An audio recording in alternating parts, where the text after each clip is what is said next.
línea porque es una de las periodistas que más está siguiendo todo lo que dejó esta causa y sigue dejando esta causa de las coimas del 3%, ¿no? De la ANDIS, la Agencia Nacional de Discapacidad. ¿Cómo estás, Ibi? Acá Nicolás Márcico y Gustavo Cirelli, te saludamos desde la Radio de las Madres.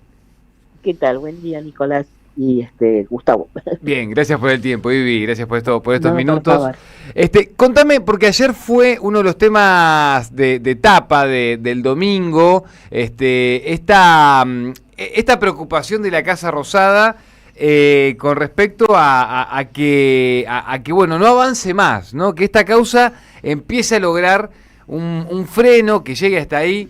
Yo tengo mi sensación de que esta causa, si se frena un poco, en todo caso con suerte se logra hasta que termine este mandato o los Milei no estén más en función pública, sí. Porque me parece que cuando dejen de estar en la función pública esto realmente va a ser preocupante para todos, principalmente para quienes son parte de ese entramado, pero me parece que se está buscando esto, ¿no? Hacer un freno por lo menos hasta nuevo aviso.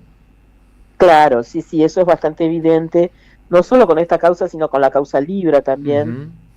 La idea del gobierno es ralentizarla, no hacer olas, que no se difunda, por lo menos mientras estén en el gobierno, que se estire lo más posible.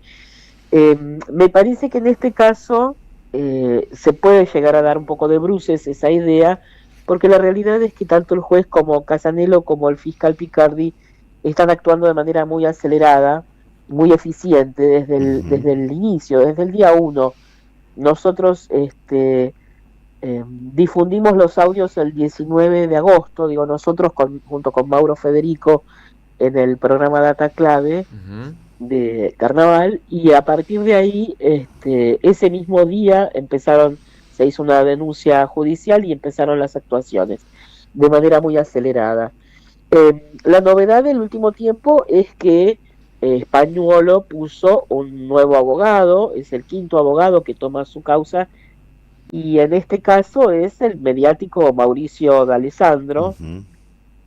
que como en una suerte de nado sincronizado hizo una presentación de nulidad, diciendo que su representado 3 meses después decía que los audios no reflejaban su voz, que no era su voz, decía por momentos.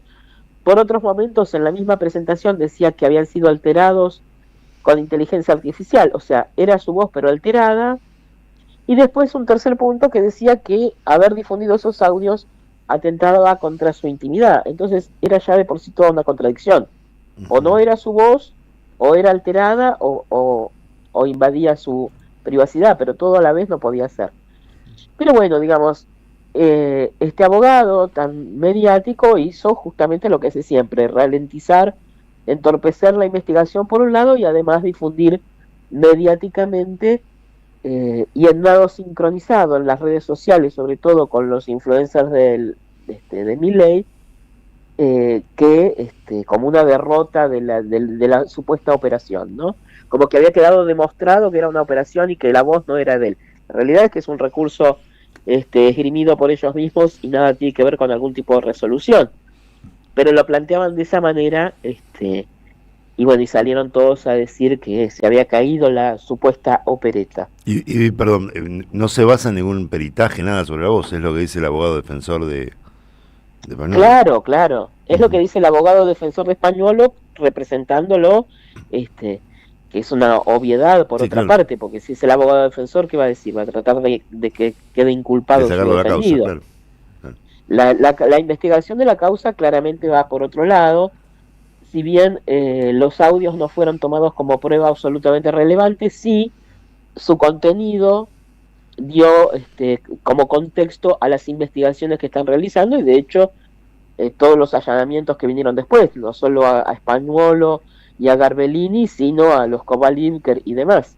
O sea que dieron motivo a una investigación que va por muy buen cauce.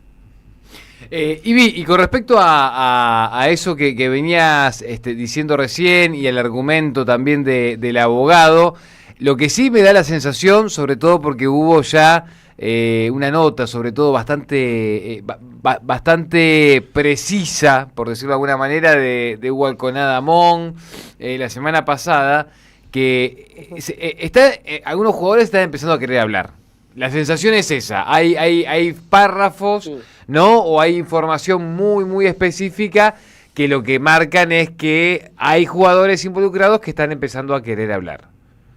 Bueno, de hecho, en la misma causa, una de las personas que declaró es Fernando Cerimedo. Fernando Cerimedo, para quienes no saben quién es o no lo recuerdan, es uno de los alfiles fundamentales de la construcción de Javier Milei como candidato primero y como presidente después. Ujú. Es el artífice comunicacional de todo el mileísmo, y él se presentó en la causa a declarar diciendo que Españolo le había dicho a él personalmente exactamente lo mismo que aparecía luego en los audios que nosotros difundimos. Entonces hay bastante gente que está queriendo o da la sensación de que quiere hablar, por lo menos en este caso, porque Españolo, esto que dicen los audios, se lo dijo a muchísima gente. Sí, Hay un montón de personas que han escuchado esas mismas declaraciones. Se ve que tenía muchas ganas de contar el asunto. O vayan a saber sorprendente lo de Cerimedo, porque no es cualquiera, como vos decías, no es cualquier figura dentro del No. universo mileísta, ¿no? Para nada, es un tipo preponderante en toda la trama de Javier Milei como candidato primero y los primeros meses de gobierno. Ahora un poco alejado, pero además recordemos que la esposa de Cerimedo Ujú. tuvo un cargo de absoluta relevancia en Andís, al que renunció hace unos meses, pero la esposa de Cerimedo trabajaba codo a codo con Españolo. Sí, sí, O sea, era conoce la la interna número 2, de perfectamente. hecho, claro, tal cual, era como una especie de Claro. número 2, exacto. Belén Basil Ujú. llamaba. Este, Sí. No, y con eso, Ivi, lo que te quería preguntar es si a partir de todo esto, o por la información que vos tenés, hay algunos datos que pueden llegar a aparecer y hacer que esto que quieren intentar desde la Rosada, que es frenar la causa, pueda verse, porque digo, hay un sector también de la justicia que evidentemente puede llegar a estar interesado, con ganas en todo caso de no cortar el funcionamiento o de no atar quizás a los tiempos políticos el funcionamiento, ¿no? Cada tanto No. encontrás alguno. En la aguja del pajar, en este caso en un Comodoro Pi, que nos tiene acostumbrados a ser totalmente, estar totalmente consustanciados con el poder real y además con el gobierno, generalmente, con el gobierno de turno. En este caso, bueno, pues hay cierta excepcionalidad, y lo real es que están, ya te digo, desde el minuto 1, el fiscal Picardi ha actuado de manera muy acelerada. No solo generó los allanamientos que se divulgaron, sino que después hubo como 25 o 30 allanamientos más, incluyendo los laboratorios y las droguerías vinculadas con la suizo-argentina. Y después entraron en la meseta de investigación, pero siguieron laburando. Nosotros fuimos 3 veces ya a aportar pruebas y a declarar,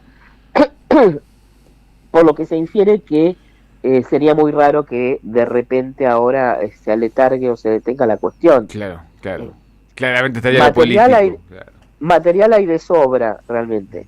Material hay de sobra. Así que bueno, veremos cómo sigue, y aparentemente en esta semana habría algún tipo de novedad, según algunas fuentes nos dijeron, sin aclararnos qué. Bueno, estaremos atentos. O sea que esta semana puede haber novedades, claro. Mi pregunta iba en ese sentido, si había algo que estaba en vísperas de explotar nuevamente. Ahí está. Aparentemente. Aparentemente. Sí. Bien. Sí. Ivi, te pregunto por último, ¿cómo viene siendo para vos trabajar esta causa, investigar esta causa en este momento donde se violan algunos respetos profesionales? Mira, nosotros con Mauro Federico venimos ya desde hace mucho tiempo tocando temas muy sensibles, pero la realidad es que esta cuestión del 3% superó totalmente las expectativas que teníamos desde el minuto 1. No pensamos que iba a tener la difusión y la caladura que tuvo en la opinión pública tan profunda, eso de que se haya instalado lo del 3% y que haya tenido algún tipo de consecuencia inclusive en las primeras elecciones de la provincia. Nos llamó poderosamente la atención, y al gobierno posiblemente también le llamó la misma atención.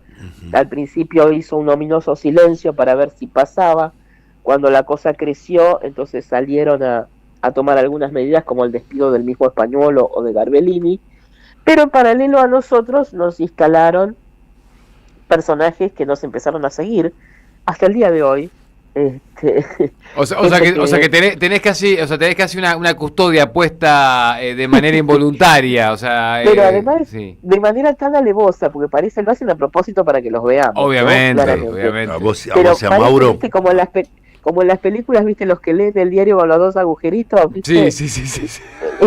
Igual. Así que en la puerta del canal tenemos señores que nos filman y nos sacan fotos, cuando entramos, cuando salimos. Ajá.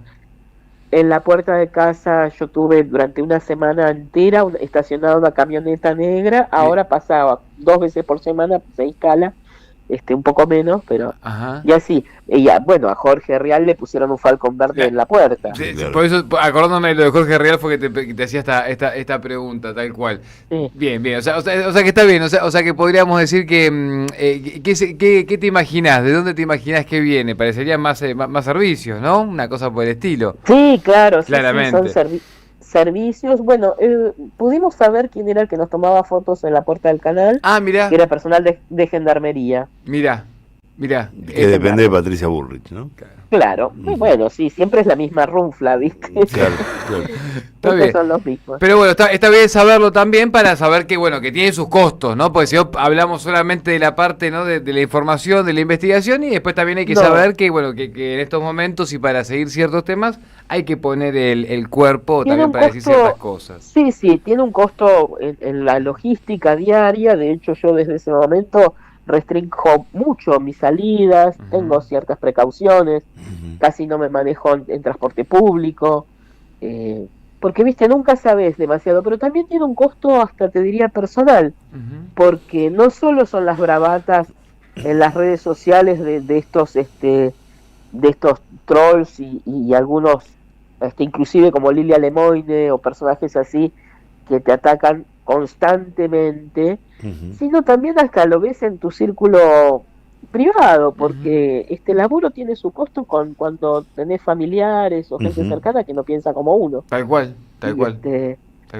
Y se genera como cierto cisma. O que se Pero preocupa, bueno. o que se preocupa, digamos, ¿no? No solo como que no Sí. piensa como uno, sino la preocupación. Sí. Y Sí, te también, hago otra claro. consulta, no sé si podrán adelantar. Digo, con Mauro vienen llevando adelante investigaciones de alto impacto como esta. ¿Están con algo más en este momento? Mira, Que estuvimos se pueda saber, digamos, ¿no? con lo de Spert Ujú, bastante tiempo, y sobre todo fundamentalmente con todo lo de Lorena Villaverde. ujú. Que también hay novedades, ¿no? Sí, todo el tiempo hay que... Lorena Villaverde hizo una usina constante, es una caja de Pandora interminable, pero bueno, después de muchos meses de estar rastreando, nosotros logramos dar con el expediente de narcotráfico en Estados Unidos, que después se difundió por otros medios con profusión de detalles, poniendo las mismas capturas de pantalla sin citar nada, por Sí, supuesto. claro. Bueno, por eso, Pero bueno. por eso hay que reconocer el trabajo que hacen con Mauro desde Data Clave, ¿no? Hace años. Y ya con- da un poco de bronca, ¿viste? Porque después ves en canales de aire con Sí. tipos que ganan 40 veces más que uno, Ujú. decís, ni siquiera se tomaron la molestia de buscar otra... No, las mismas capturas de pantalla que hago yo, que marco con resaltador, bueno, las ponen como primicia. Sí, o dar la fuente, decir. Exacto. No podés Y sacar hizo este ladria. trabajo, Claro, nosotros lo por lo menos mostramos. citá, claro. Por lo menos citá, no Por lo seas menos tan citá. ladre, amigo. Y de hecho con lo de 40 veces nombraste al que menos gana de ellos. Ivy, te mando un abrazo grande, gracias por estos minutos con nosotros, y acá estamos, para lo que haga falta en la radio de las Bueno. madres, ¿sí? Bueno, muchísimas gracias. Un abrazo. Saludos a Mauro. Que tengas buen día, Ahí estaba Ivy Cángaro, periodista de investigación, escritora, dicho sea de paso, con respecto a lo que habló recién y contaba Ivy con esta camioneta y esta custodia involuntaria que tienen con Mauro Federico a diario. ¿Cuánta operación?